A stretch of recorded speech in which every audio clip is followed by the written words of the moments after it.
everyone. Welcome to Spotlight on Middle Country. My name is Lenore Paprocki, and I am the president of the Greater Middle Country Chamber of Commerce. Hello, my name is Alex Blend, and I'm from the Miller Business Center at the Middle Country Public Library. Spotlight on Middle Country is a collaboration between Miller Business Center and the Middle Country Chamber to highlight different members in our chamber and have a little bit of a conversation to get to know people better. And I'm happy to say that today we have with us Linda Catalano, and she is from Island Advantage Realty. So Linda, happy to have you aboard. Thanks for being on today. Thank you so much for having me. This is always a great opportunity. I started my real estate career back in the late 80s, actually. We were at that point, we were trying to buy a house, and I wasn't licensed at that point. And every time my husband asked me a question, I'd answer him with another question, and it aggravated him.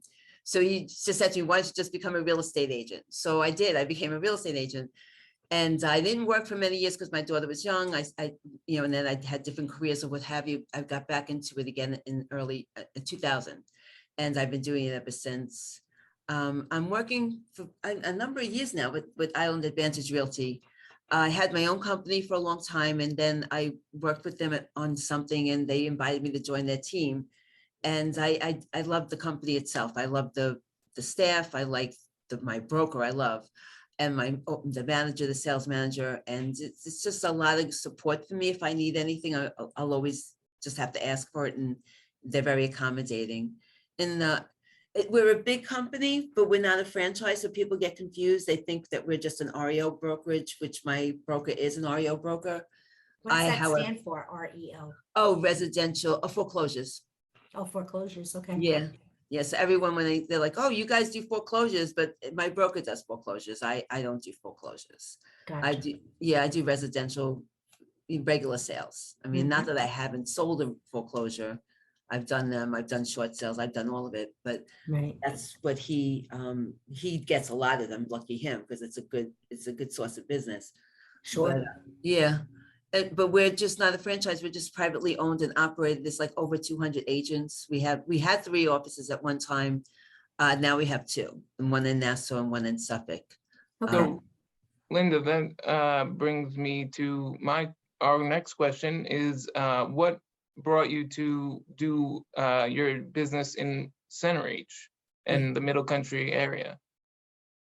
Well, I moved to Center Reach in 2008, and I fell in love with the area. It's supposed to be temporary, but then I fell in love with the community. I just loved my neighbors, and the people that live in Center Reach are just really super nice people. And I love working and doing, like when I sell houses here, I really love it because the people are just so nice. And it's an easy sell. People want to come to Center Reach. Like I've sold a number of houses during COVID. People you wouldn't think that people coming from the city would even know about Center Reach, and they all wanted to be here. Like it was in heavy demand, and and they're very happy. They've adjusted well, and they love their homes, and so anytime I get a buyer in a certain price point, I try to move them here because our taxes are so good here. So the taxes in Center Reach are lower. I don't live in Center Reach. I live in Coram, and still part of Middle Country, but Coram, and I don't think our taxes are low.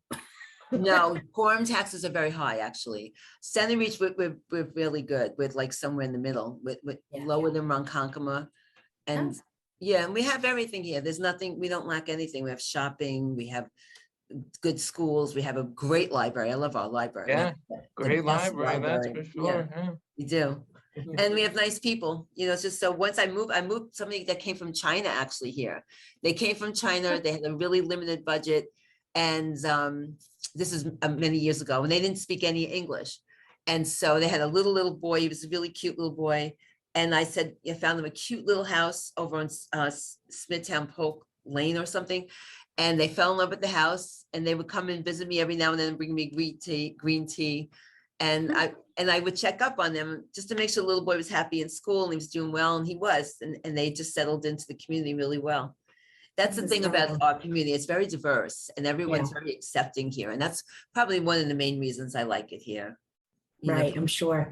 So can you tell us a little bit about what happened with COVID hitting? I know you said you sold some houses,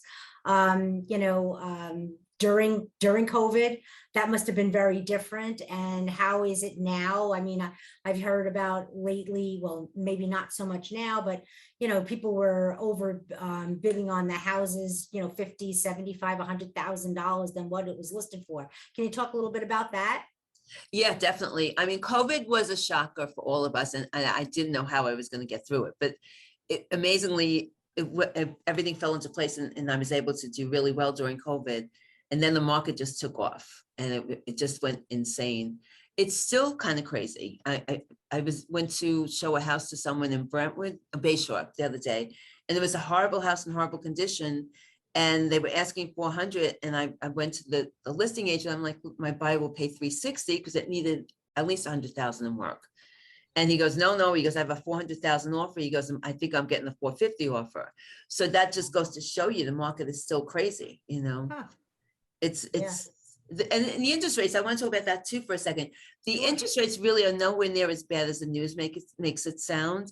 I sat down with a loan officer from Chase, and he looked up the rates for me like Monday and then Tuesday of last week. And the rates actually were pretty reasonable. And then you could always buy down the point.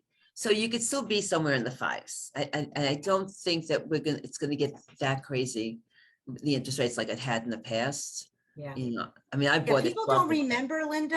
I think Alex is definitely way too young, but maybe you and I together. I remember when it was, 12, 13, 14, 15, 16% mortgage rate interests. I mean, people Yes. don't remember that, but I do. I do too. My first house I bought in 1978. And the fact of the matter is that interest rates are about 9% then.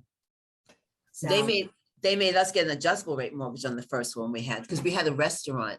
And we didn't have bad credit, we didn't have good credit. So they said that they would give us an adjustable rate mortgage with Greenpoint Savings Bank, remember them? yeah. And so we had an adjustable rate at like 8.5%, which was fine because it made it affordable for us for the first couple of years. And then we sold it because my husband was freaking out, like, oh, it's going to go, whatever. And we sold it. Then we bought a house in Brooklyn and we paid 12% interest on it.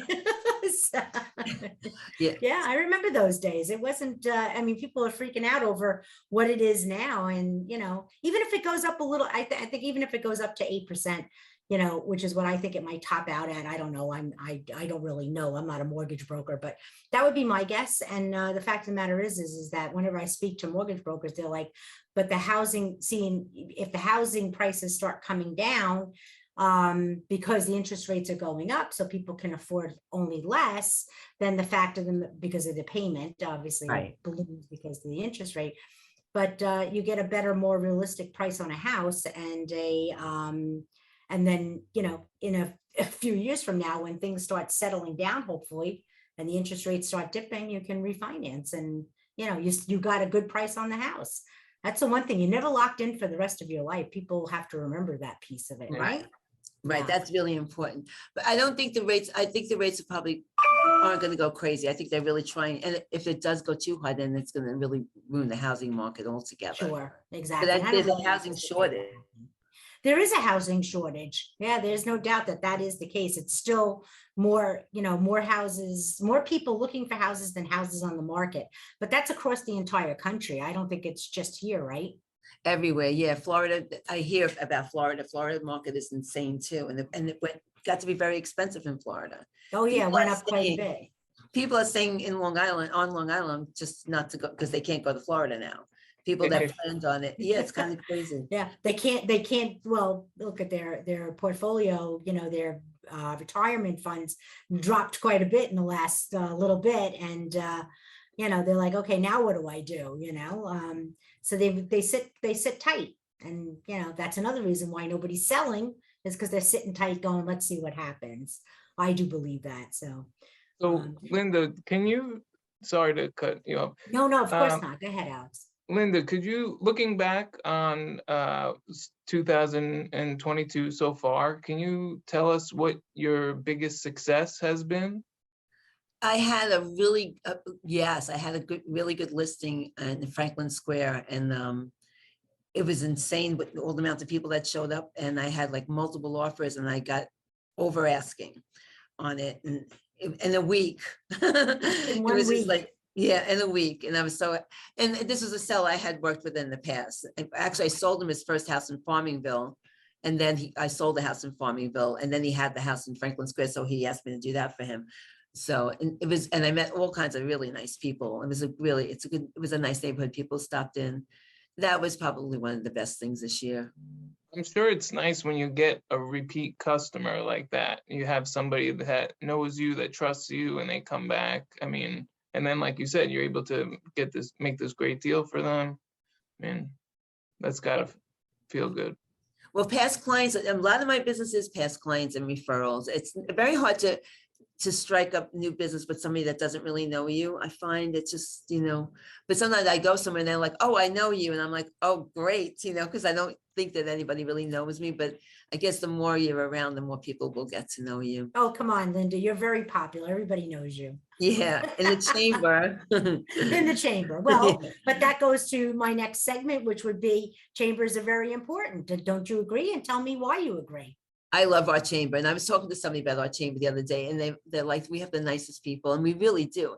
But it's representative of the area, I think. It's very casual. Everybody's very knowledgeable. Everybody's very friendly and very helpful too. It's just, it's a great chamber. Well, and our thank you. civic association, I think, is fantastic too. I Like agree. not every community has all these things. Like we Yeah. have a lot. Yeah. Right, you're absolutely right. A lot of places don't have a chamber. A lot of times the chamber is almost like a civic. Mhm. Our chamber is very business oriented. When the civic does their job, and the chamber does their job, and every now and then, like that fantastic music festival we did in April, that was both the civic and the chamber getting together, putting on a great event. So then we work together in cohesion, and does help a lot. So It was a great event. I was there, Thank and you. everybody pulled together, and I met people Yeah. from the Selden Chamber and the Selden Civic, and yeah, it was a lot of fun. I volunteered Yeah. a little bit. Good. Thank you for Yeah. that. Appreciate it. Oh, it was fun. So Linda, in the little bit of time that we have left, can you tell us a little bit about, or tell us how, if anybody is looking to find out about selling their house, maybe finding what their house is worth, or shopping for a house, how do they reach you? By cell phone is usually the best. 516-316-0878. And repeat that one more time. Sure, 516-316-0878. Okay, and that's your cell phone direct line? Yeah, it's always better to call my cell phone or text or whatever, it's because I always have it with me. Okay, very good, very good. And that's the best way to reach Linda then is through her cell phone. So now you people, listen, this is what this is all about. You get a direct line, straight arrow, boom, right to Linda. So if you have any questions, Linda's always open to answering questions. She is very knowledgeable. She knows a lot about real estate, and she's been doing it since in the 80s. My goodness. A lot of people who are looking at shopping for houses now, Linda, weren't even born in the 80s. I know. It makes me feel so Make old. us feel old. But listen, it is what it is, and it's good that they're out there shopping, and don't be afraid to ask questions and shop for that first time home or second home, even though the interest rates are a little high, because guess what? It's going to be worth it in the end. So, And also I have access to grants. I work with a lot of loan officers that do the That's very grant good. programs. Yeah, and I'm doing something this week. I'm doing a seminar to learn more about, because the grants really help. The first time home buyers really have a hard time, and the rents are insane right now. So it makes more sense to really, if you can, to buy. so they should call you on your cell phone to learn about the grants and that program that you're having, the seminar. Yes. Okay. Well, very I'm not good. having a seminar, but I'm going to be part of a seminar to Right. learn more Right. about When it. is that? Thursday, I think. Oh, Thursday might be too soon, but that's all right. If you have questions, you can always ask Linda. So, Yeah. all right. Very good. We appreciate your time, Alex. Thanks so much for helping me along with this. And for having me. for now, we have to say goodbye. Our time is up, but till the next time, Thank Spotlight you. on Middle Country. Thank Thanks you, so Linda. much, Thanks, everybody. guys. Thanks. Thank you so much. Thank you.